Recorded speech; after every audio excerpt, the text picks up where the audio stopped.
Chapter 3. Advent of the Europeans in India.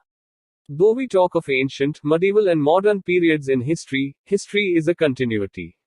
It is not always easy to distinguish clearly when one period ends and another begins. So if we think of the history of modern India as beginning with the advent of the Europeans, we need to go back to what is generally considered the medieval period, i.e., the 15th century itself. Indeed, to a time even before the Mughals came and established their empire. 21. Unit Advent of Europeans and Europeans Consolidation of British power in India.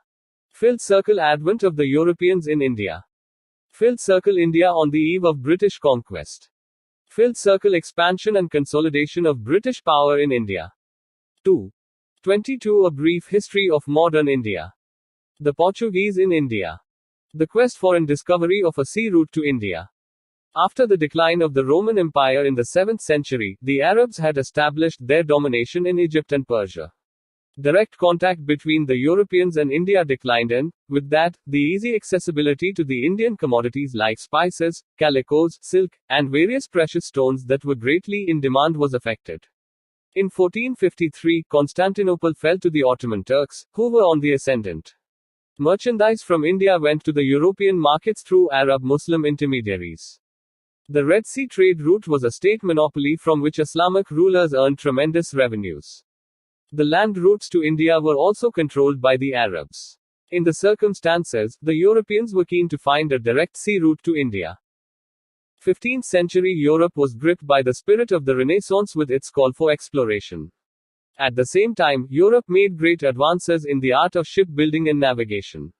Hence, there was an eagerness all over Europe for adventurous sea voyages to reach the unknown corners of the East. The economic development of many regions of Europe was also progressing rapidly with expansion of land under cultivation, the introduction of an improved plough, scientific crop management such as crop rotation, and increased supply of meat which called for spices for cooking as well as for preservation. Prosperity also grew and with it the demand for Oriental luxury goods also increased. Venice and Genoa, which had earlier prospered through trade in Oriental goods, were too small to take on the mighty Ottoman Turks or to take up major exploration on their own. The North Europeans were ready to aid Portugal and Spain with money and men, even as the Genoese were ready to provide ships and technical knowledge. It is also to be noted that Portugal had assumed the leadership in Christendom's advent of the Europeans in India. 23. Resistance to Islam, even as it had taken on itself the spirit of exploration that had characterized the Genoese. Historians have observed that the idea of finding an ocean route to India had become an obsession for Prince Henry of Portugal, who was nicknamed the Navigator. Also, he was keen to find a way to circumvent the Muslim domination of the eastern Mediterranean and all the routes that connected India to Europe. Pope Nicholas V gave Prince Henry a bull in 1454, conferring on him the right to navigate the sea to the distant shores of the Orient, more specifically, as far as India, in an attempt to fight Islamic influence and spread the Christian faith. However, Prince Henry died before his dream became a reality. In 1497, under the Treaty of Tordesillas 1494, the rulers of Portugal and Spain divided the non-Christian world between them by an imaginary line in the Atlantic, some 1,300 miles west of the Cape Verde Islands. Under the treaty, Portugal could claim and occupy everything to the east of the line while Spain could claim everything to the west. The situation was thus prepared for the Portuguese incursions into the waters around India. It was in 1487 that the Portuguese navigator, Bartholomew Dias, rounded the Cape of Good Hope in Africa and sailed up the eastern coast. He was well convinced that the long sought after sea route to India had been found. But it was only 10 years later that an expedition of Portuguese ships set out for India in 1497, and arrived in India in slightly less than 11 months' time, in May 1498. From trading to ruling Vasco da Gama. The arrival of 3 ships under Vasco da Gama, led by a Gujarati pilot named Abdul Majid, at Calicut in May 1498 profoundly affected the course of Indian history. The Hindu ruler of Calicut, the Zamorin Samutiri, however, had no apprehensions as to the Europeans' intentions, as the prosperity of his kingdom was due to Calicut's position as an entrepôt. 24. A brief history of modern India. He accorded a friendly reception to Vasco da Gama. The Arab traders, who had a good business on the Malabar coast, were apprehensive and were not keen on the Portuguese getting a hold there. For centuries, the trading system in the Indian Ocean had had numerous participants: Indians, Arabs, Africans from the East Coast, Chinese, Javanese, among others, but these participants had acted according to some tacit rules of conduct and none had sought overwhelming dominance, though all were in it for profit. The Portuguese changed that. They wanted to monopolize the hugely profitable eastern trade by excluding competitors, especially the Arabs. Vasco da Gama stayed in India for 3 months. When he returned to Portugal, he carried back with him a rich cargo and sold the merchandise in the European market at a huge profit. The importance of direct access to the pepper trade was made clear by the fact that elsewhere the Europeans, who had to buy through Muslim middlemen, would have had to spend 10 times as much for the same amount of pepper. Not surprisingly, other profit-seeking merchants of European nations were tempted to come to India and trade directly. A voyage was undertaken by Pedro Alvarez Cabral to trade for spices. He negotiated and established a factory at Calicut, where he arrived in September 1500. There was an incident of conflict when the Portuguese factory at Calicut was attacked by the locals, resulting in the death of several Portuguese. In retaliation, Cabral seized a number of Arab merchant ships anchored in the harbour, and killed hundreds of their crew besides confiscating their cargo and burning the ships. Calicut was bombarded by Cabral. Later, Cabral succeeded in making advantageous treaties with the local rulers of Kochi and Canino. Vasco da Gama once again came to India in 1501. The Zamorin declined to exclude the Arab merchants in favor of the Portuguese when Vasco da Gama combined commercial greed with ferocious hostility and wreaked vengeance on Arab shipping wherever he could. His rupture with the Zamorin. Advent of the Europeans in India 25. View. The landing of Vasco da Gama at Calicut in 1498 is generally regarded as the beginning of a new era in world history, especially in the relationship between Asia and Europe. Although Asia and Europe had been in commercial relations with each other since antiquity, the opening of the direct sea relations between the two was not only the fulfillment of an old dream. According to the Greek historian Herodotus, the Phoenicians had rounded Africa in the 6th century BC. It presaged big increase of trade between the two. This, however, was only one of the objectives of the Portuguese. For the Portuguese, the opening of a new sea route to India would give a big blow to the Muslims, the Arabs and Turks, who were the traditional enemies of Christianity, and were posing a new threat to Europe by virtue of the growing military and naval power of the Turks. A direct sea link with India would displace the virtual monopoly of the Arabs and Turks over the trade in eastern goods, especially spices. They also vaguely hoped by their exploration of Africa they would be able to link up with the kingdom of the legendary Prior John, and be in a position to attack the Muslims from two sides. Thus, the commercial and religious objectives supported and justified each other. Satish Chandra thus became total and complete. Vasco da Gama set up a trading factory at Canino. Gradually, Calicut, Canino and Kochi became the important trade centers of the Portuguese. Gradually, under the pretext of protecting the factories and their trading activities, the Portuguese got permission to fortify these centers. Francisco de Almeida. In 1505, the King of Portugal appointed a governor in India for a 3-year term and equipped the incumbent with sufficient force to protect the Portuguese interests. Francisco de Almeida, the newly appointed governor, was asked to consolidate the position of the Portuguese in India and to destroy Muslim trade by seizing Aden, Ormuz and Malacca. He was also advised to build fortresses at Enjadiva, Kochi, Canino and Kilwa. What Almeida, however, encountered. 26. A brief history of modern India. View. As long as you may be powerful at sea, you will hold India as yours. And if you do not possess this power, little will avail you a fortress on shore. Francisco de Almeida, along with the opposition of the Zamorin, was a threat from the Mameluke Sultan of Egypt. Encouraged by the merchants of Venice, whose lucrative commerce was now at risk due to the Portuguese interference, the Egyptians raised a fleet in the Red Sea to stop the advance of the Portuguese.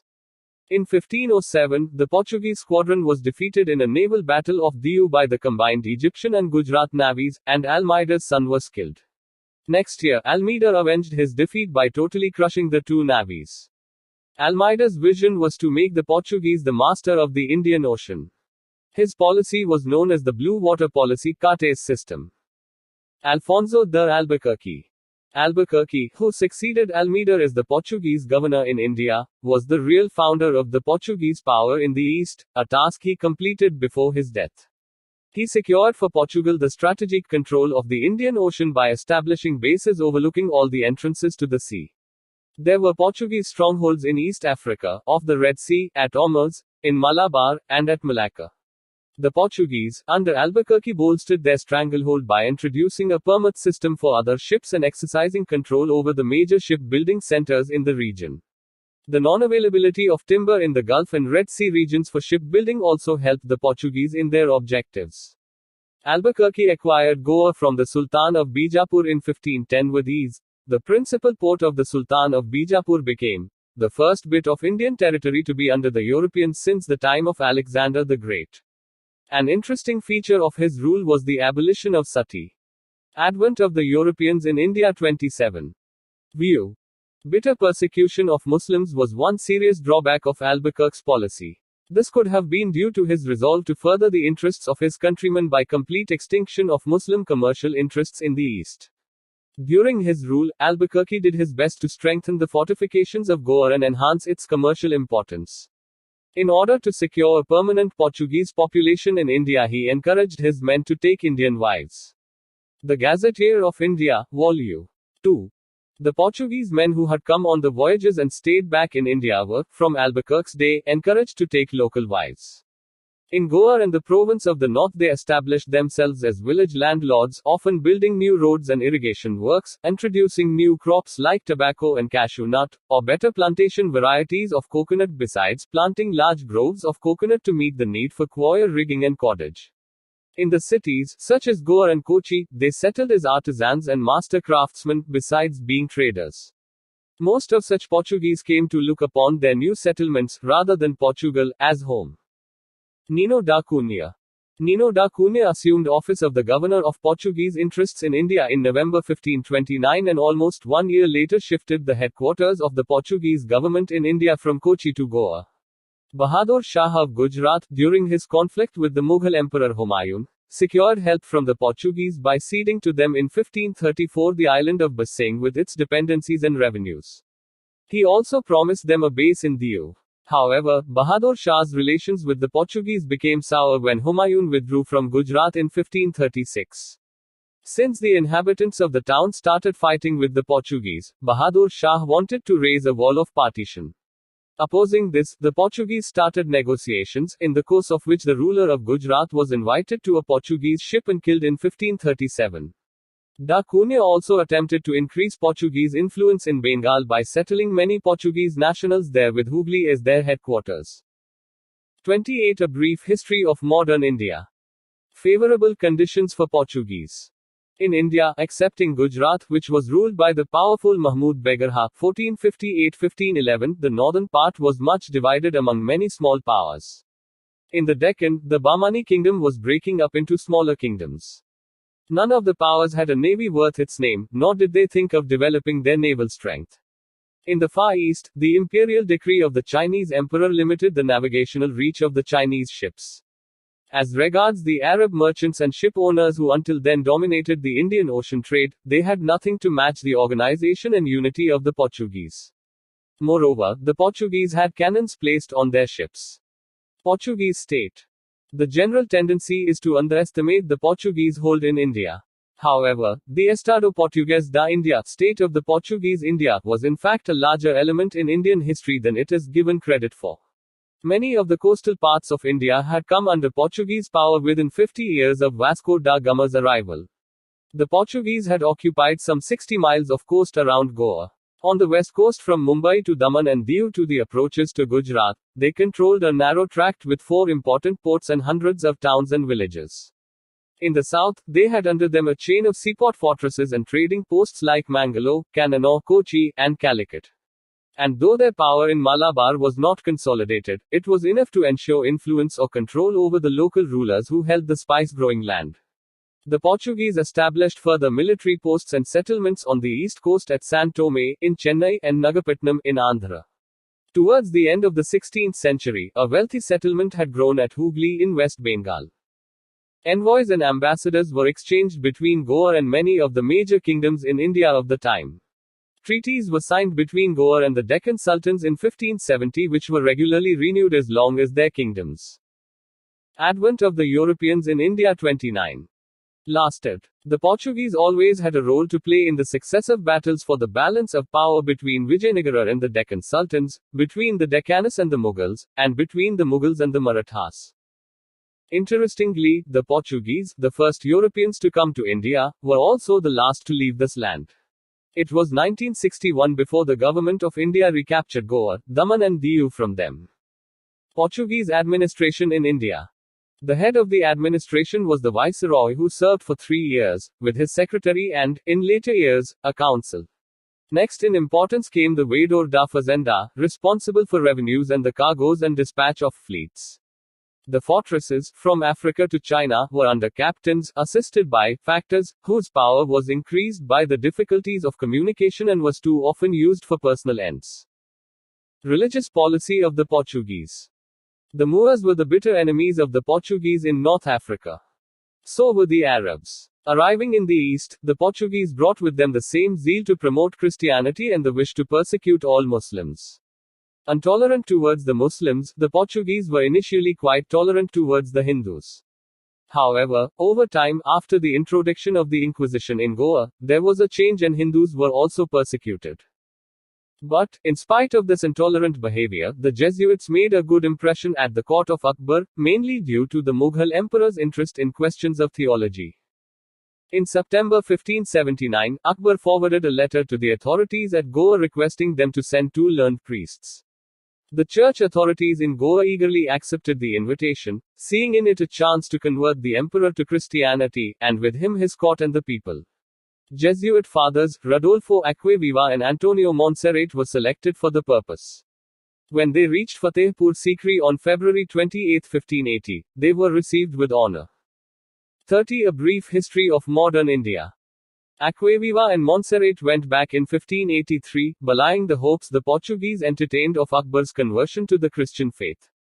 The second mission called by Akbar in 1590 also ended on a similar note in 1592.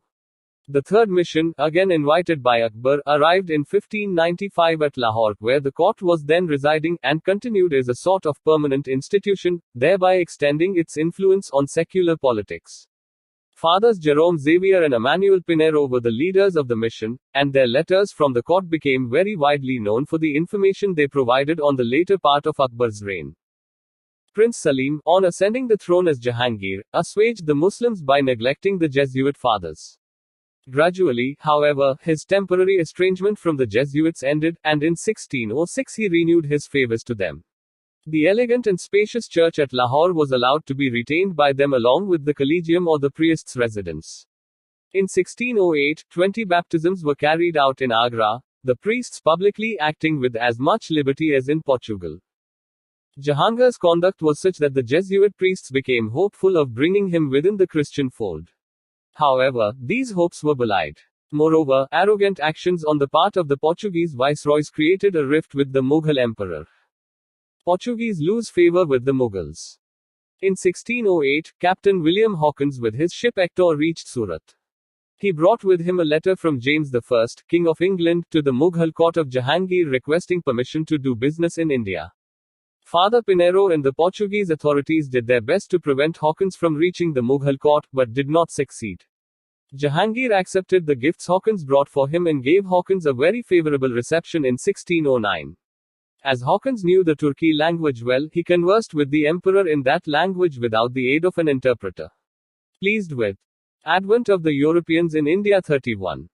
Hawkins, Jahangir appointed him as a Mansabdar of 400 at a salary of 30,000 rupees. Apparently, he never received it. Hawkins was also married to the daughter of an Armenian Christian named Mubarak Shah Mubarakesha. The grant of trading facilities to the English offended the Portuguese. However, after negotiations, a truce was established between the Portuguese and the Mughal emperor. The Portuguese stopped the English ships from entering the port of Surat. A baffled Hawkins left the Mughal court in 1611, unable to counter the Portuguese intrigues or check the vacillating Mughal policies. However, in November 1612, the English ship Dragon under Captain Best along with a little ship, the Osiander, successfully fought a Portuguese fleet. Jahangir, who had no navy worth its name, learnt of the English success and was greatly impressed. The Portuguese acts of piracy also resulted in conflict with the imperial Mughal government. In 1613, the Portuguese offended Jahangir by capturing Mughal ships, imprisoning many Muslims, and plundering the cargoes. An enraged Jahangir ordered Mukarrab Khan, who was then in charge of Surat, to obtain compensation. However, it was during the reign of Shah Jahan that the advantages which the Portuguese enjoyed in the Mughal court were lost forever. Also lost were the hopes of converting the royal family and Mughal India to Christianity, a hope that the Portuguese held because of the welcome accorded to them in their religion by Akbar and Jahangir. Capture of Hooghly. On the basis of an imperial Farman circa 1579, the Portuguese had settled down on a river bank which was a short distance from Satgaon in Bengal to carry on their trading activities. Over the years, they strengthened their position by constructing big buildings which led to the migration of the trade from Satgaon to the new port known as Hooghly. They monopolized the manufacture of salt, built a custom house of their own and started enforcing strictly the levy of duty on tobacco, which had become an important article of trade since its introduction at the beginning of the 17th century. 32. A brief history of modern India. The Portuguese not only made money as traders but also started a cruel slave trade by purchasing or seizing Hindu and Muslim children, whom they brought up as Christians. In the course of their nefarious activities, they seized 2 slave girls of Mumtaz Mahal. On June 24, 1632, the Mughal siege of Hooghly began, ending in its capture 3 months later. Shah Jahan ordered the Bengal governor Qasim Khan to take action against the Portuguese. The siege of Hooghly finally led to the Portuguese fleeing. The Mughals suffered a loss of 1,000 men, but also took 400 prisoners to Agra. The prisoners were offered the option to convert to Islam or become slaves. The persecution of Christians continued for some time, after which it died down gradually. Decline of the Portuguese. By the 18th century, the Portuguese in India lost their commercial influence, though some of them still carried on trade in their individual capacity and many took to piracy and robbery. In fact, Hooghly was used by some Portuguese as a base for piracy in the Bay of Bengal. The decline of the Portuguese was brought about by several factors. The local advantages gained by the Portuguese in India were reduced with the emergence of powerful dynasties in Egypt, Persia and North India and the rise of the turbulent Marathas as their immediate neighbors. The Marathas captured Sulset and Bassein in 1739 from the Portuguese. The religious policies of the Portuguese, such as the activities of the Jesuits, gave rise to political fears. Their antagonism for the Muslims apart, the Portuguese policy of conversion to Christianity made Hindus also resentful. Their dishonest trade practices also evoked a strong reaction. The Portuguese earned notoriety as sea pirates. Their arrogance and violence brought them the animosity of the rulers of small states and the imperial Mughals as well.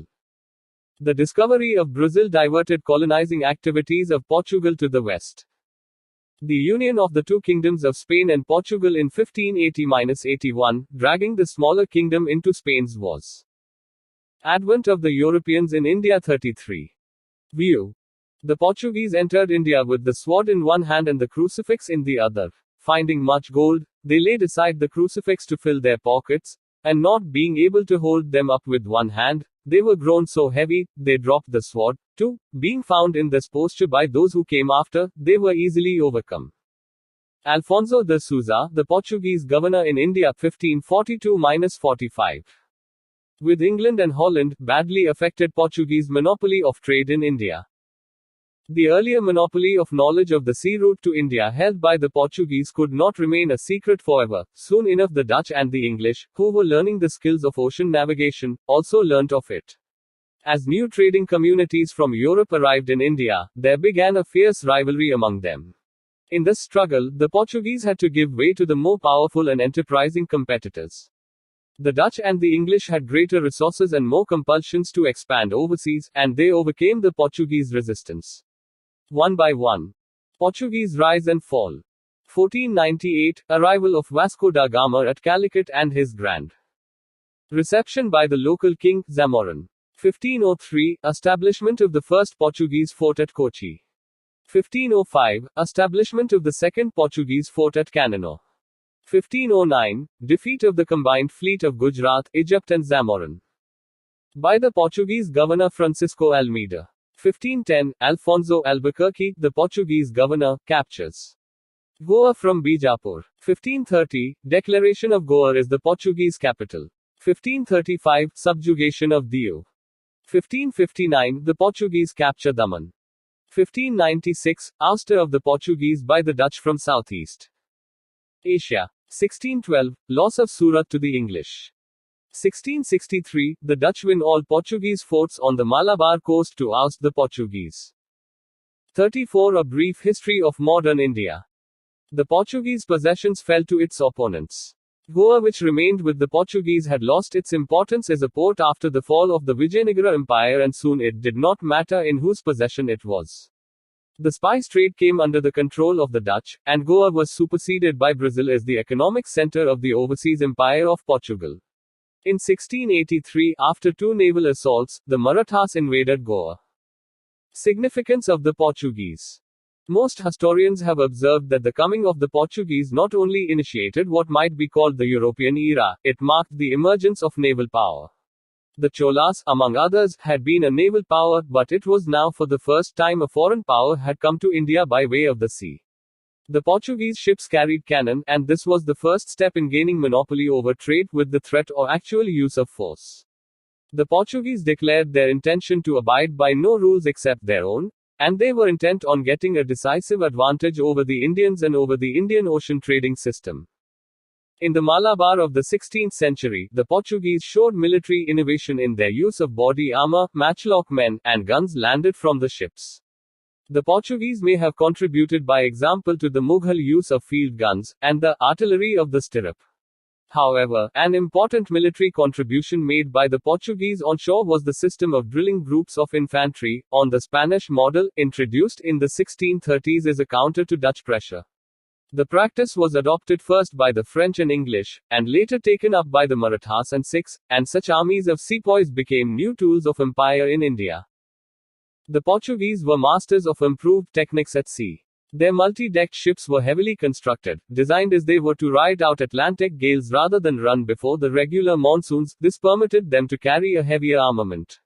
Their use of castle prow and stern was a noteworthy method by which to repel or launch boarding. Advent of the Europeans in India. 35. Parties. Indian builders adapted both to their own use. However, the Portuguese skill at organization, as in the creation of royal arsenals and dockyards and the maintenance of a regular system of pilots and mapping and pitting state forces against private merchant shipping, was even more noteworthy. The Mughals and Marathas may certainly have learnt from the Portuguese, but the more certain heirs of this knowledge were other Europeans, especially the Dutch and English, in Asia. In India, the memory of religious persecution and cruelty detracts from the other contributions made by the Portuguese in the cultural field. However, it cannot be forgotten that the missionaries and the church were also teachers and patrons in India of the arts of the painter, carver, and sculptor. As in music, they were the interpreters not just of Portuguese, but of European art to India. The art of the silversmith and goldsmith flourished at Goa, and the place became a center of elaborate filigree work, fretted foliage work, and metal work embedding jewels. However, though the interior of churches built under the Portuguese have plenty of woodwork and sculpture and sometimes painted ceilings, they are generally simple in their architectural plan. The Dutch.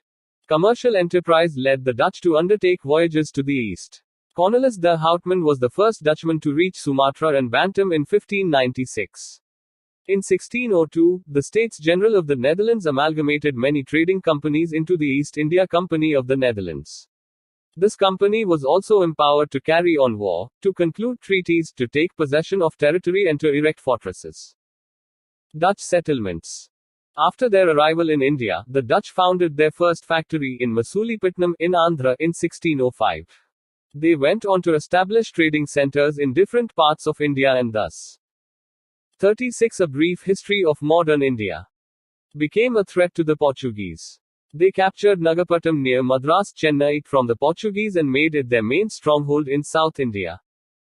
The Dutch established factories on the Coromandel coast, in Gujarat, Uttar Pradesh, Bengal and Bihar. In 1609, they opened a factory in Pulicat, north of Madras. Their other principal factories in India were at Surat 1616, Bimlipatam 1641, Karikal 1645, Chinsurat 1653, Baranagar, Kasimbazar, near Murshidabad, Balasore, Patna, Nagapatam 1658, and Kochi 1663. Participating in the redistributive or carrying trade, they took to the islands of the Far East various articles and merchandise from India. They carried indigo manufactured in the Yamuna Valley and central India, textiles and silk from Bengal, Gujarat and the Coromandel, saltpeter from Bihar and opium and rice from the Ganga Valley. Anglo-Dutch Rivalry. The English were also at this time rising to prominence in the eastern trade, and this posed a serious challenge to the commercial interests of the Dutch. Commercial rivalry soon turned into bloody warfare. The climax of the enmity between the Dutch and the English in the east was reached at Amboina, a place in present-day Indonesia, which the Dutch had captured from the Portuguese in 1605, where they massacred 10 Englishmen and 9 Japanese in 1623. This incident further intensified the rivalry between the two European companies.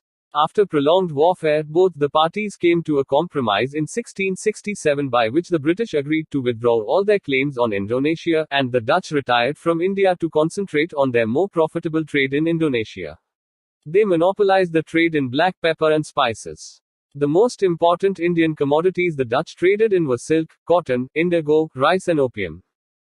Decline of the Dutch in India. The Dutch got drawn into the trade of the Malay archipelago. Further, in the Third Anglo-Dutch War, 1672–74. Advent of the Europeans in India 37. View. The Dutch rivalry with the English, during the 17th century, was more bitter than that of the Portuguese. The policy of the Dutch in the East was influenced by two motives. One was to take revenge on Catholic Spain, the foe of their independence, and her ally Portugal, and the other was to colonize and establish settlements in the East Indies with a view to monopolizing commerce in that region. They gained their first object by the gradual decline of Portuguese influence. The realization of their second object brought them into bitter competition with the English. R.C. Majumdar, H.C. Raichaudhuri and K. Datta. In An Advance History of India. Communications between Surat and the new English settlement of Bombay got cut, due to which 3 homebound English ships were captured in the Bay of Bengal by the Dutch forces. The retaliation by the English resulted in the defeat of the Dutch, in the Battle of Hooghly, November 1759, which dealt a crushing blow to Dutch ambitions in India. The Dutch were not much interested in empire building in India, their concerns were trade. In any case, their main commercial interest lay in the Spice Islands of Indonesia, from where they earned a huge profit through business. The English. Charter of Queen Elizabeth I. Francis Drake's voyage around the world in 1580 and the English victory over the Spanish Armada in 1588 generated a new sense of enterprise in the British, encouraging sailors to venture out to the east. As the knowledge grew of the high profits earned by the Portuguese in eastern trade, English traders too wanted a share. So in 1599, a group of English merchants calling themselves the Merchant Adventurers formed a company. On December 31, 1600, Queen Elizabeth I issued a charter with rights of exclusive trading to the company named the Governor and Company of Merchants of London, trading into the East Indies.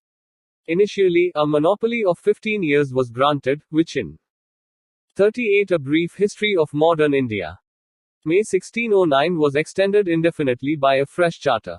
As the Dutch were already concentrating more on the East Indies, the English turned to India in search of textiles and other commodities of trade. Progress of the English company foothold in West and South. Captain Hawkins arrived in the court of Jahangir in April 1609 itself. But the mission to establish a factory at Surat didn't succeed due to opposition from the Portuguese, and Hawkins left Agra in November 1611. In 1611, the English had started trading at Masulipatam on the southeastern coast of India and later established a factory there in 1616. It was in 1612 that Captain Thomas Best defeated the Portuguese in the Sea of Surat. An impressed Jahangir granted permission to the English in early 1613 to establish a factory at Surat under Thomas Aldworth. In 1615, Sir Thomas Roe came as an accredited ambassador of James I to the court of Jahangir, staying on there till February 1619. Though he was unsuccessful in concluding a commercial treaty with the Mughal emperor, he was able to secure a number of privileges, including permission to set up factories at Agra, Ahmedabad and Broch. The English company did not have a smooth progress. It had to contend with the Portuguese and the Dutch in the beginning. But the changing situation helped them and turned things in their favor. Bombay had been gifted to King Charles II by the King of Portugal as dowry when Charles married the Portuguese Princess Catherine in 1662. Bombay was given over to the East India Company on an annual payment of £10 only in 1668. Later Bombay was made the headquarters by shifting the seat of the Western Presidency from Surat to Bombay in 1687. So there was tacit peace between the English and the Portuguese now. There was also an Anglo-Dutch compromise as mentioned earlier by which the Dutch agreed not to interfere with the English company's trade in India. Thus the English were rid of two arch-rivals in India. Advent of the Europeans in India 39. The English company's position was improved by the Golden Farman issued to them by the Sultan of Golconda in 1632. On a payment of 500 pagodas a year, they earned the privilege of trading freely in the ports of Golconda. A member of the Masulipatinam Council, the British merchant Francis Day in 1639 received from the ruler of Chandragiri permission to build a fortified factory at Madras which later became the Fort St. George and replaced Masulipatinam as the headquarters of the English settlements in South India. Thereafter, the English extended their trading activities to the east and started factories at Harihirpur in the Mahanadi Delta and at Balasore in Orissa in 1633. Foothold in Bengal. Bengal was then a large and rich province in India, advance in trade and commerce. Commercial and political control over Bengal naturally appeared an attractive proposition to the profit-seeking English merchants. Bengal was also an important province of the Mughal Empire. Shah Shuja, the Subadar or governor of Bengal in 1651, allowed the English to trade in Bengal in return for an annual payment of 3,000 rupees, in lieu of all duties. Factories in Bengal were started at Hooghly 1651 and other places like Kasimbazar, Patna and Rajmahal. Nevertheless, despite the privileges of the farmers, the company's business was now and then obstructed by customs officers in the local checkposts who asked for payment of tolls. In pursuance of its changed policy, the company wanted to have a fortified settlement at Hooghly so that force could be used if necessary. William Hedges, the first agent and governor of the company in Bengal, appealed to Shasta Khan, the Mughal governor of Bengal in August 1682, for redressal of the grievance. As nothing came out of the appeal, hostilities broke out between the English and the Mughals. 4 years later, Hooghly was sacked by the Imperial Mughals in October 1686. The English retaliated by capturing the imperial forts at Thana, modern Garden Reach, raiding Hijli in East Midnapur and storming the Mughal fortifications at 40. A brief history of modern India.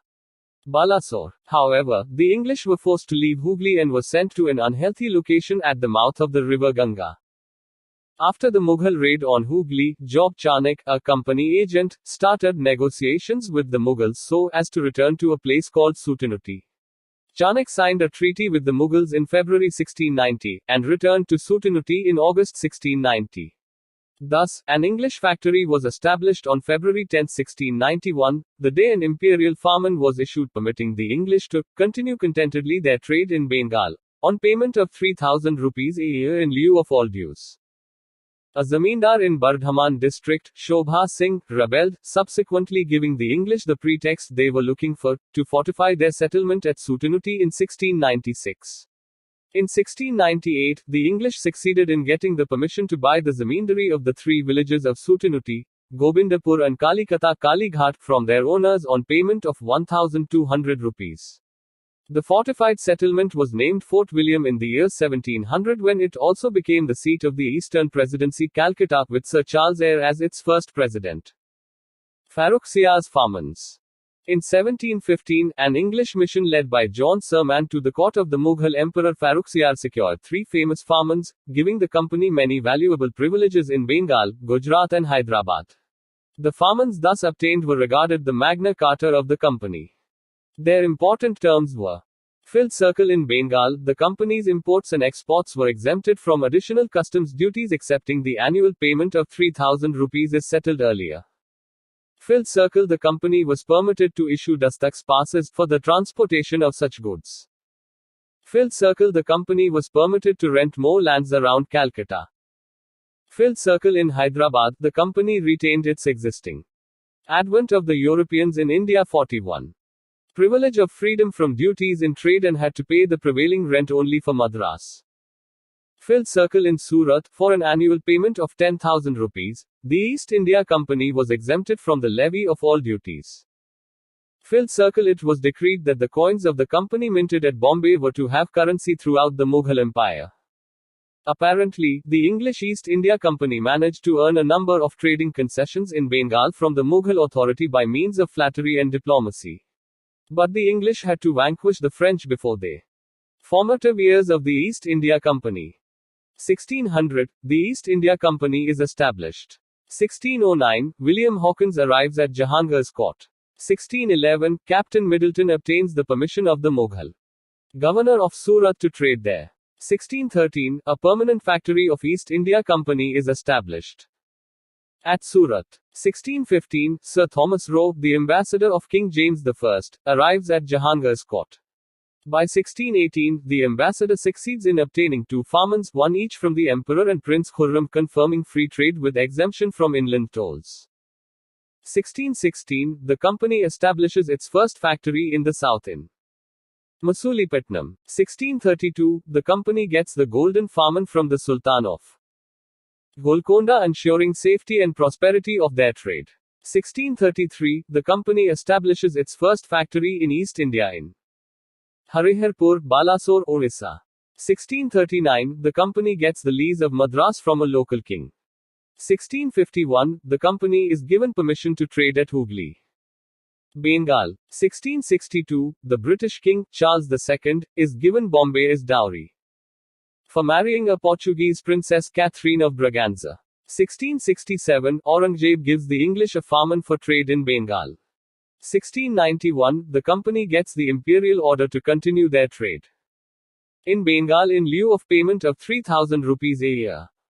1717, the Mughal Emperor Farrukhsiyar issues a farman, called Magna Carta of the company, giving the company a large number of trade concessions. 42. A brief history of modern India. Could be rid of competitors and establish their complete sway over India. Merging of 2 English companies. After the English Revolution of 1688, the Whigs, with their enhanced influence, opposed the monopoly of the East India Company. Thus a rival company was formed which deputed Sir William Norris as its ambassador to the court of Aurangzeb, January 1701 to April 1702, to gain trading privileges for itself. The new company, however, proved a failure. Under pressure from the Crown and the Parliament, the 2 companies were amalgamated in 1708 under the title of United Company of Merchants of England trading to the East Indies. This was the East India Company, from 1708 to 1873, which was to establish British political power in India. The French. Foundation of French centers in India. Although the French harbored a wish to engage in the commerce of the East since the opening years of the 16th century, their appearance on the Indian coasts was late. Indeed, the French were the last Europeans to come to India with the purpose of trade. During the reign of Louis XIV, the king's famous minister Colbert laid the foundation of the Compagnie des Indes Orientales, French East India Company, in 1664, in which the king also took a deep interest. The Compagnie des Indes Orientales was granted a 50-year monopoly on French trade in the Indian and Pacific Oceans. The French king also granted the company a concession in perpetuity for the island of Madagascar, as well as any other territories it could conquer. The company spent a lot of its money and resources in trying to revive the colonies of Madagascar, but without any success. Then in 1667, François Caron headed an expedition to India, setting up a factory in Surat. Makara, a Persian who accompanied Caron, founded another French factory in Masulipatam in 1669 after obtaining a patent from the Sultan of Golconda. In 1673, advent of the Europeans in India. 43. The French obtained permission from Shasta Khan, the Mughal Subadar of Bengal, to establish a township at Chandanagar near Calcutta. Pondicherry, nerve center of French power in India. In 1673, Sher Khan Lodi, the governor of Valikondapuram under the Bijapur Sultan, granted François Martin, the director of the Masulipatam factory, a site for a settlement. Pondicherry was founded in 1674. In the same year, François Martin replaced Caron as the French governor. The French company established its factories in other parts of India also, particularly in the coastal regions. Mahé, Karikal, Balasore and Qasim Bazar were few important trading centers of the French East India Company. After taking charge of Pondicherry in 1674, François Martin developed it as a place of importance. It was indeed the stronghold of the French in India. Early setbacks to the French East India Company. The French position in India was badly affected with the outbreak of war between the Dutch and the French. Bolstered by their alliance with the English since the Revolution of 1688, the Dutch captured Pondicherry in 1693. Although the Treaty of Ryswick concluded in September 1697 restored Pondicherry to the French, the Dutch garrison held on to it for 2 more years. Once again, under François Martin's able guidance, Pondicherry flourished and turned out to be the most important settlement of the French in India. Again, there was a bad turn in the fortunes of the French company in India when the War of Spanish Succession broke out in Europe. Consequent to this, they had to abandon their factories at Surat, Masulipatam and Bantam in the early 18th century. The French in India had another setback when François Martin died on December 31, 1706. Reorganization of the French Company. In 1720, the French Company was reorganized as the Perpetual Company of the Indies, which revived its strength. This was 44 a brief history of modern India. Further enhanced by the stewardship of 2 active and wise governors, Lenoir and Dumas, between 1720 and 1742. Further, the French India was backed by the French possession of Mauritius and Reunion in the southern Indian Ocean. The Anglo-French struggle for supremacy, the Carnatic Wars. Background of rivalry. Though the British and the French came to India for trading purposes, they were ultimately drawn into the politics of India. Both had visions of establishing political power over the region. The Anglo-French rivalry in India reflected the traditional rivalry of England and France throughout their histories. It began with the outbreak of the Austrian War of Succession and ended with the conclusion of the 7 Years' War. Specifically in India, the rivalry, in the form of 3 Carnatic Wars, decided once for all that the English and not the French were to become masters of India. In 1740, the political situation in South India was uncertain and confused. Nizam Asaf Jah of Hyderabad was old and fully engaged in battling the Marathas in the western Deccan while his subordinates were speculating upon the consequences of his death. To the south of his kingdom lay the Coromandel coast without any strong ruler to maintain a balance of power. Instead, there was the remnant of the old Vijayanagara Empire in interior Mysore, Kochi and Travancore on the Malabar coast, and in the east the small states of Madura, Madurai, Tanjore, Thanjavur, and Trichinopoly, Tiruchirappalli. The decline of Hyderabad was the signal for the end of Muslim expansionism, and the English adventurers got their plans ready. Also, there was the Maratha kingdom of Tanjore, providing the Peshwa of Pune an excuse for interference whenever he pleased. First Carnatic War, 1740–48. Background: Carnatic was the name given by the Europeans to the Coromandel coast and its hinterland. The First Carnatic War was an extension of the Anglo-French War. Advent of the Europeans in India 45. In Europe, which was caused by the Austrian War of Succession. Immediate cause: although France, conscious of its relatively weaker position in India, did not favor an extension of hostilities to India, the English navy under Barnett seized some French ships to provoke France. France retaliated by seizing Madras in 1746 with the help of the fleet from Mauritius, the Isle of France, under Admiral Le Bourdonnais, the French governor of Mauritius. Thus began the First Carnatic War. Result: the First Carnatic War ended in 1748 when the Treaty of Aix-la-Chapelle was signed, bringing the Austrian War of Succession to a conclusion. Under the terms of this treaty, Madras was handed back to the English, and the French, in turn, got their territories in North America. Significance: the First Carnatic War is remembered for the Battle of Saint Thomé in Madras, fought between the French forces and the forces of Anwar ud-Din, the Nawab of Carnatic, to whom the English appealed for help. A small French army under Captain Paradise defeated the strong Indian army under Mahfuz Khan at Saint Thomé on the banks of the river Edyar. This was an eye-opener for the Europeans in India. It revealed that even a small disciplined army could easily defeat a much larger Indian army. Further, this war adequately brought out the importance of naval force in the Anglo-French conflict in the Deccan. Second Carnatic War 1749-54. Background. The background for the Second Carnatic War was provided by rivalry in India. Depoli, the French governor who had successfully led the French forces in the First Carnatic War, sought to increase his power and French political influence in southern India by interfering in local dynastic disputes to defeat the English. Immediate cause. The opportunity was provided by the death of Nizam-ul-Mulk, the founder of the independent kingdom of Hyderabad, in 1748, and the release of Chanda Sahib, the son-in-law of Dust Ali, the Nawab of Carnatic. 46. A brief history of modern India. By the Marathas in the same year.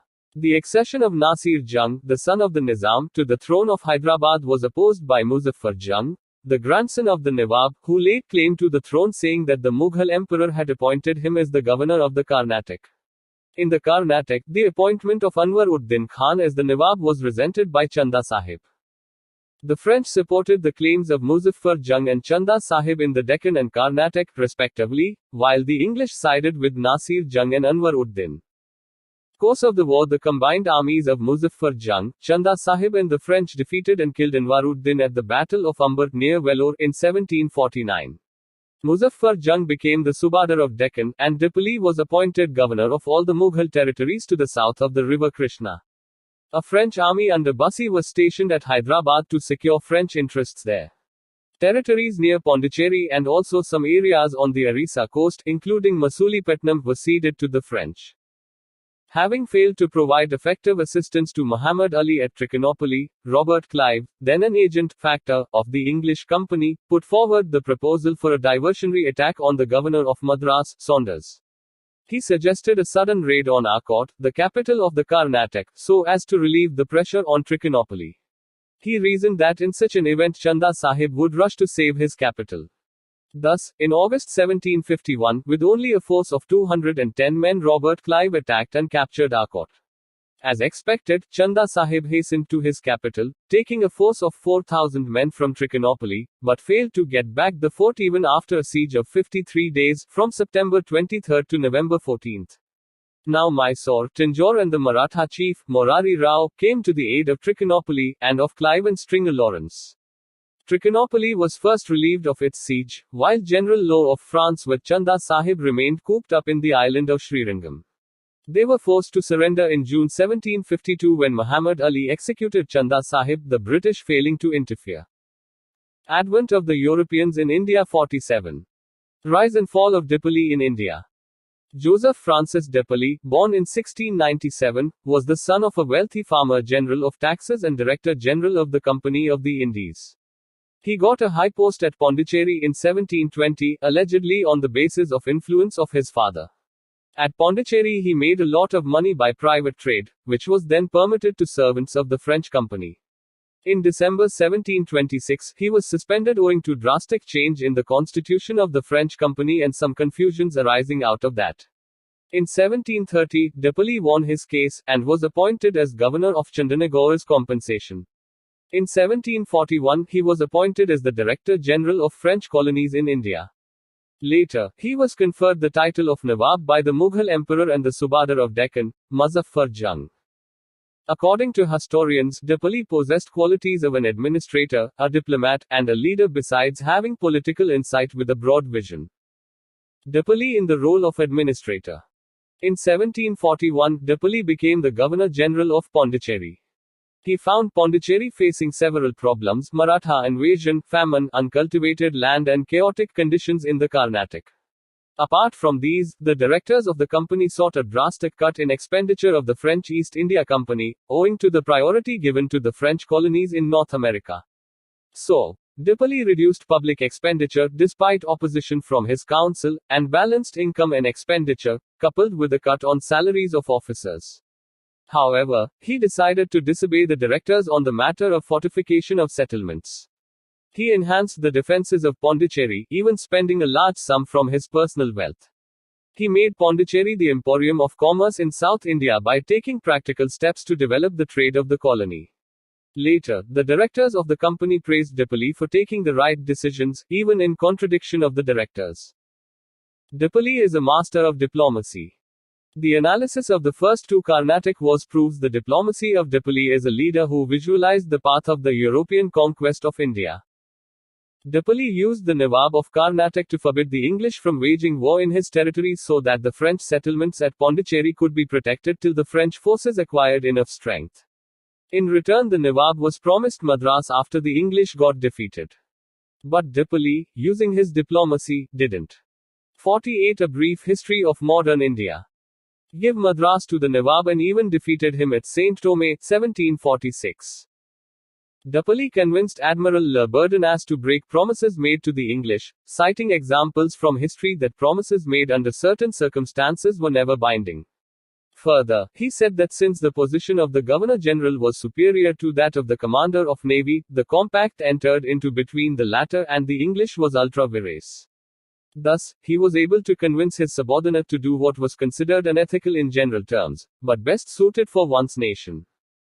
Depoli was the first European to interfere in the internal politics of the Indian rulers. He supported Muzaffar Jung for Hyderabad and Chanda Sahib for Carnatic, and his candidates emerged successful and, in return, gave great concessions to Depoli. Depoli was, in fact, the originator of the practice of subsidiary alliance in India. He placed a French army at Hyderabad at the expense of the Subadar. Why Depoli failed in India? Depoli was recalled in 1754 due to the initial defeat of the French army in the Second Carnatic War and the heavy cost incurred by the company due to Depolis's political decisions. Many historians have called the recall of Depoli by the directors as a blunder, a result of a compromise between France and England over issues in America. However, there were some weaknesses in Depoli also, which can be put in brief as follows. Depoli suffered from an over-sanguine temperament. He hoped too often for too long, thus losing the advantage in critical situations. The peers of Depoli didn't like his autocratic behavior and on many occasions quarreled with him on this matter. Depoli was not a man of action. He planned a campaign, directed his lieutenants, but never led an army in the battlefield like Lawrence or Clive. The French failed to capture Trichinopoly 1752-53 because the schemes thought out by Depoli could not be turned into action by his commanders. Result: the French authorities, annoyed at the heavy financial losses that Depolis's policy involved, decided to recall him in 1754. Godeheu succeeded Depoli as the French Governor-General in India. Godeheu adopted a policy of negotiations with the English and concluded a treaty with them. The English and the French agreed not to interfere in advent of the Europeans in India. 49 Views. The struggle between Depoli and Clive in India, the defense of Arcot and the deeds which led to the founding of our Indian Empire. All these events were part of a desperate struggle for supremacy between England and France. J.R. Seeley. We may regard Depoli as the most striking figure in the short Indian episode of that long and arduous contest for transmarine dominion which was fought out between France and England in the 18th century, although it was far beyond his power to influence the ultimate destiny of either nation in India, and although the result of his plans was that we accomplished for ourselves against the French exactly everything that the French intended to accomplish for themselves against us. Clive. It is certain, moreover, that the conception of an Indian empire had already been formed by others besides Depoli, and that more than one clear-headed observer had perceived how easily the whole country might be subdued by an European power. Alfred Lyell. The quarrels of native princes. Also, each party was left in possession of the territories actually occupied by them at the time of the treaty. According to historians, the fear of serious repercussions in America prompted the French to suspend hostilities in India. Implications: it became evident that the countenance of Indian authority was no longer necessary for European success, rather Indian authority itself was becoming dependent on European support. Muhammad Ali in the Carnatic and Salabat Jung in Hyderabad became clients rather than patrons. Third Carnatic War 1758-63. Background: in Europe, when Austria wanted to recover Silesia in 1756, the 7 Years' War 1756-63 started. Britain and France were once again on opposite sides. Course of war in India: in 1758, the French army under Count de Lally captured the English forts of St. David and Vizianagaram. Now, the English became offensive and inflicted heavy losses on the French fleet under Admiral D'Aché at Masulipatam. 50. A brief history of modern India. Battle of Wandiwash. The decisive battle of the Third Carnatic War was won by the English on January 22, 1760 at Wandiwash, or Vandavasi, in Tamil Nadu.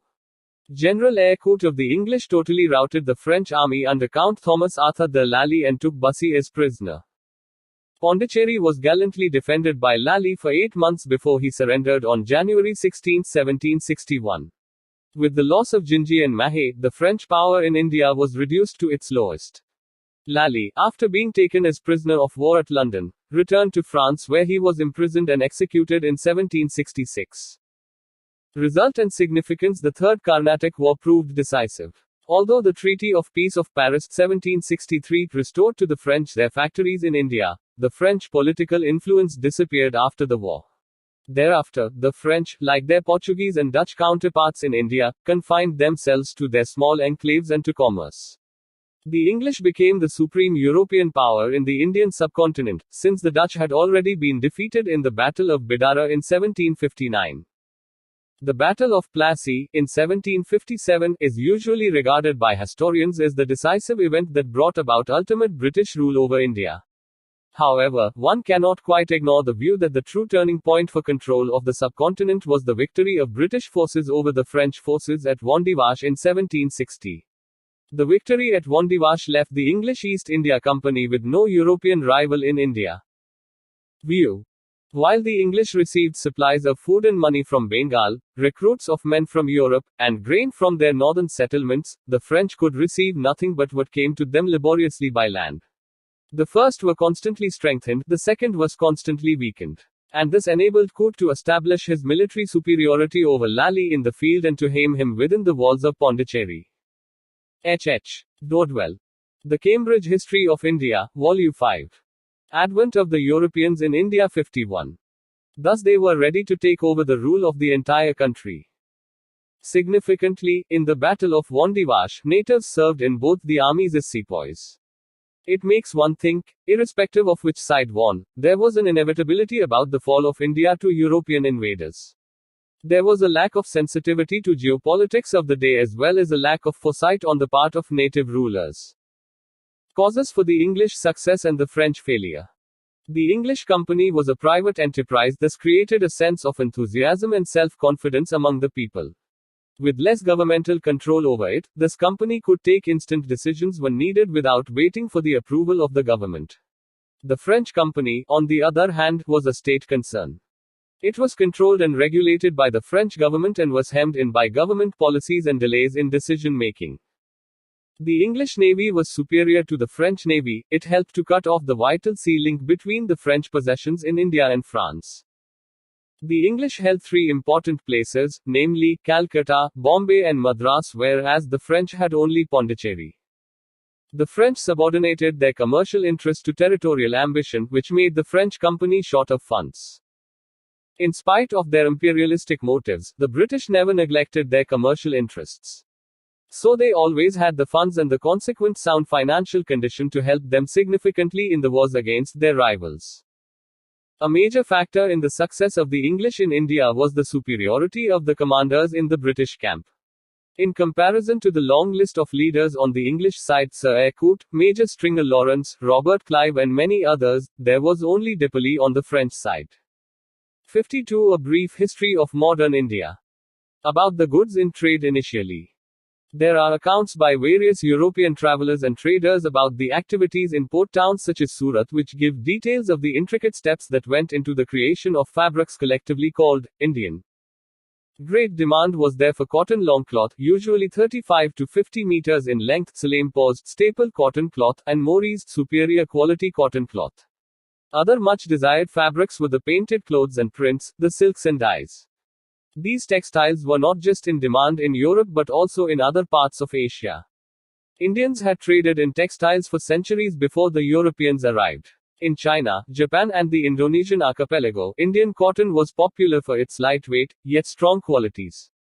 When the Dutch, English and French acquired materials from India, it was not only for their home countries, but for transport to Malacca or Java, for example, where they were traded for spices.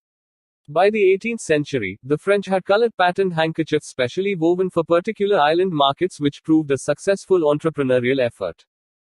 A corollary to the trade in textiles and spices was the trade in slaves. It is generally considered that slave trade concerned Europe, Africa, and the Americas, the New World, but this ignores the fact that trade between Europe and Asia also helped to sustain slavery. French ships took European goods to Asia, where they acquired cowrie shells and Indian textiles that were highly valued in West Africa. Traders exchanged these goods in Africa for slaves, who were sent to the colonies of France in the Americas. The circle was completed, says the Yale Center for the Study of Globalization, when sugar and other goods from the Americas were loaded on board and shipped back to France. When the French East India Company started trading in India, they entered an already well-established, complex economic system, an intricate network of production, negotiation, delivery, and distribution. Large commercial fleets as well as prosperous shore-based businesses were run by Indian merchants. Weavers and merchants worked with overland freight operators and brokers, who worked with exporters and ship owners. These agents had also to negotiate with local state officials for commercial privileges. The European traders had to learn well-established rules and practices and successfully collaborate with indigenous envoys. The factories of all the European trading groups were to be found in practically the same places. At the peak of the Indian trade, the demand for Indian goods exceeded the supply by weavers and other artisans, even so there was no serious rivalry initially. Advent of the Europeans in India 53. But as the three companies, the Dutch, the English and the French, grew more competitive, the English, better funded and better conversant in local business practices and customs, were able to expand their factory outposts to larger industrial towns under their jurisdiction. Gradually, these commercial strongholds turned into political enclaves, ultimately enabling the English to expand and consolidate their power and control all over India. The Danes. The Danish East India Company was established in 1616 and, in 1620, they founded a factory at Tranquebar near Tanjore, on the eastern coast of India. Their principal settlement was at Serampore near Calcutta. The Danish factories, which were not important at any time, were sold to the British government in 1845. The Danes are better known for their missionary activities than for commerce. Why the English succeeded against other European powers. Of all the European nations who came as traders to India after new sea routes were discovered, England emerged as the most powerful and successful by the end of the 18th century. The major factors which can be attributed for the success of the English against other European powers, Portugal, the Netherlands, France and Denmark, in the world in general and in India in particular, were as follows. Structure and nature of the trading companies. The English East India Company, formed through amalgamation of several rival companies at home, was controlled by a board of directors whose members were elected annually. The shareholders of the company exercised considerable influence, as the votes could be bought and sold through purchase of shares. The trading companies of France and Portugal were largely owned by the state and their nature was in many ways feudalistic. 54. A brief history of modern India. In the French company, the monarch had more than 60% share and its directors were nominated by the monarch from the shareholders who were supposed to carry out the decisions of two high commissioners appointed by the government. The shareholders took very little interest in promoting the prosperity of the company, because the state guaranteed a dividend to the shareholders. The lack of public interest could be inferred from the fact that between 1725 and 1765, there was no meeting of the shareholders and the company was simply managed as a department of the state. Naval superiority. The Royal Navy of Britain was not only the largest, it was the most advanced of its times. The victory against the Spanish Armada and against the French at Trafalgar had put the Royal Navy at the peak of the European naval forces. In India too, the British were able to defeat the Portuguese and the French due to strong and fast movement of the naval ships. The English learnt from the Portuguese the importance of an efficient navy and improved their own fleet technologically. Industrial Revolution. The Industrial Revolution started in England in the early 18th century, with the invention of new machines like the spinning jenny, steam engine, the power loom and several others. These machines greatly improved production in the fields of textiles, metallurgy, steam power and agriculture.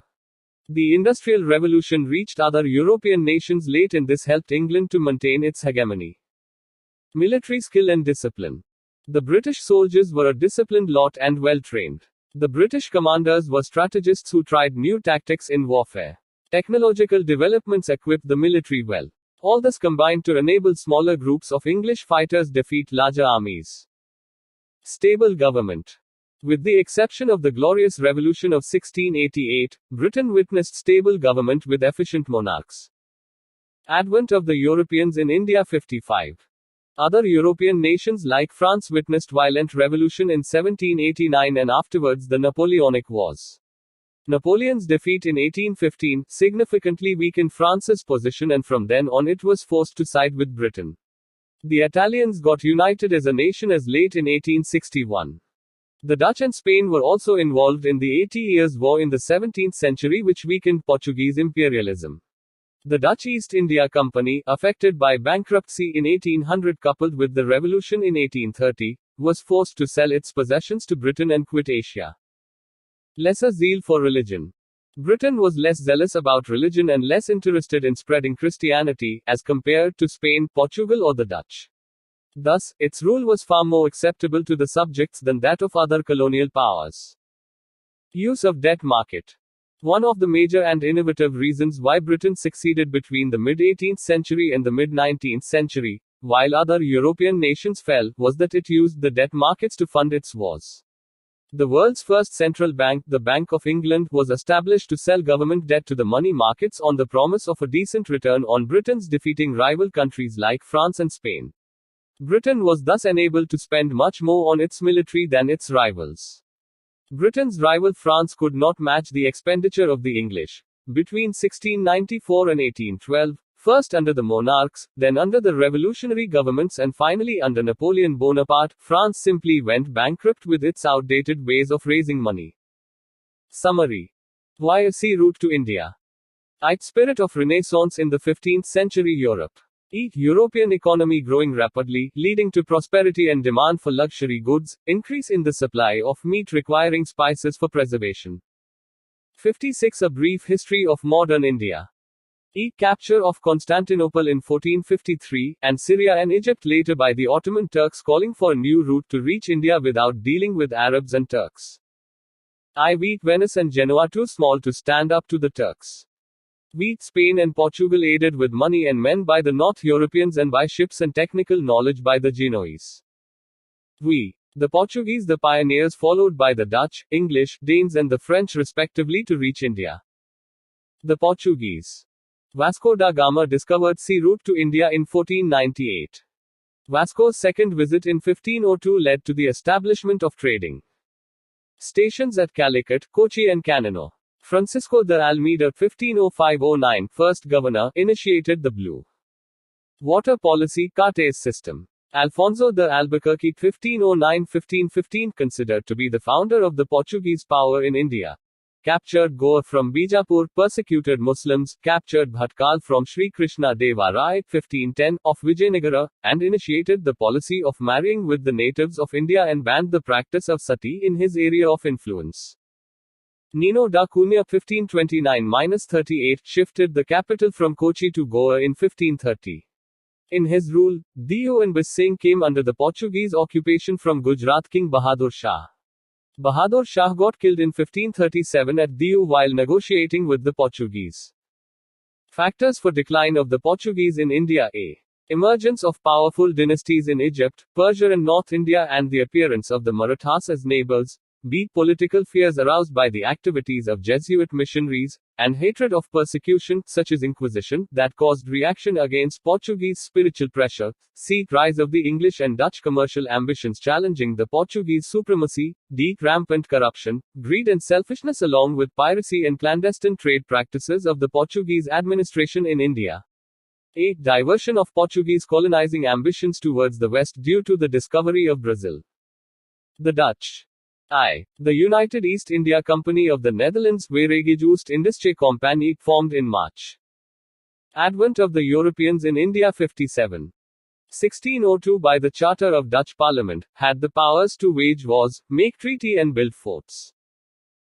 Dutch factories in India. Masulipatam 1605, Pulicat 1610, Surat 1616, Bimlipatam 1641, Caracal 1645, Chinsurat 1653, Kasimbazar, Baranagar, Patna, Balasore, Nagapatam 1658, and Kochi 1663. Decline in India, the defeat of the Dutch in the Anglo-Dutch rivalry and the shifting of Dutch attention towards the Malay archipelago. Battle of Bidarat 1759, the English defeated the Dutch. The English. Factors for Foundation Drake's voyage round the world, and English victory over the mighty Spanish Armada leading to great ambitions. Formation English East India Company was formed on December 31, 1600 by the charter issued by Queen Elizabeth I, which gave the company monopoly to trade in the East Indies for 15 years. Settlements in India. With Captain Thomas Best's victory over the Portuguese 1612, the English established their first factory at Surat 1613. Subsequently, Sir Thomas Roe secured permission from Jehangir to establish factories at Agra, Ahmedabad and Broach. Bombay came under the control of the company, with Charles II, who received it as a part of the Portuguese dowry, leasing it out to the English company for an annual rent of £10. Madras with the Fort St. George replaced Masulipatam as the English headquarters on the east coast, when the former was given by the Chandragiri chief to the English in 1639.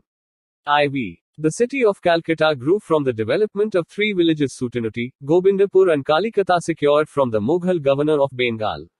The fortified settlement was named Fort William 1700, and it became the seat of British power in India till 1911. Farrukhsia's Farmans in 1717, the Mughal Emperor Farrukhsia's Farmans, called Magna Carta of the East India Company, gave significant privileges to the company in Bengal, Gujarat and Hyderabad. Merger of companies in 1635, a rival company named Cotton. 58 A brief history of modern India. Association later called the Asada Company, formed by Sir William Cotton, was given license to trade by Charles I in 1657, both the companies merged. In 1698, another rival company emerged. In 1702, the rivalry between the old and the new company came to an end, but their final amalgamation took place in 1708 under the title, The United Company of Merchants of England Trading to the East Indies, after the arbitration of the Earl of Godolphin. This company ruled in India till 1858. The French Foundation in 1664, Colbert, a minister of Louis XIV, laid the foundations of Compagnie des Indes Orientales. Settlements in India. Pondicherry, developed as headquarters, was granted to François Martin, the director of Masulipatam factory, by Valikondapuram governor Sher Khan Lodi in 1673. Finally incorporated into Indian Union in 1954. Anglo-French rivalry in India. The Anglo-French rivalry in India coincided with the wars between the English and French in Europe. Causes. Filled circle for protection and expansion of commercial interests. Filled circle. Political developments in the South India and Europe provided pretexts to contest their claims, which culminated in three Carnatic Wars. First Carnatic War 1740–48, it was an extension of the Anglo-French rivalry in Europe and ended in 1748 with the Treaty of Aix-la-Chapelle. Second Carnatic War 1749–54, although inconclusive, it undermined the French power in South India vis-a-vis the English. Third Carnatic War 1758–63, filled circle, a decisive war, known for the Battle of Wandivash 1760–61. Filled circle, an echo of the Anglo-French struggle in Europe. Filled circle. By the Treaty of Paris 1763, the French were allowed to use Indian settlements for commercial purposes only, and fortification of settlements were banned. Causes of the French failure. Filled circle, inadequate military and financial support. Filled circle, France's involvement in Europe. Filled circle, ill-managed policy of Imperial France. Filled circle, lack of commercial incentive to the French company. Filled circle, sound commercial base of the English company.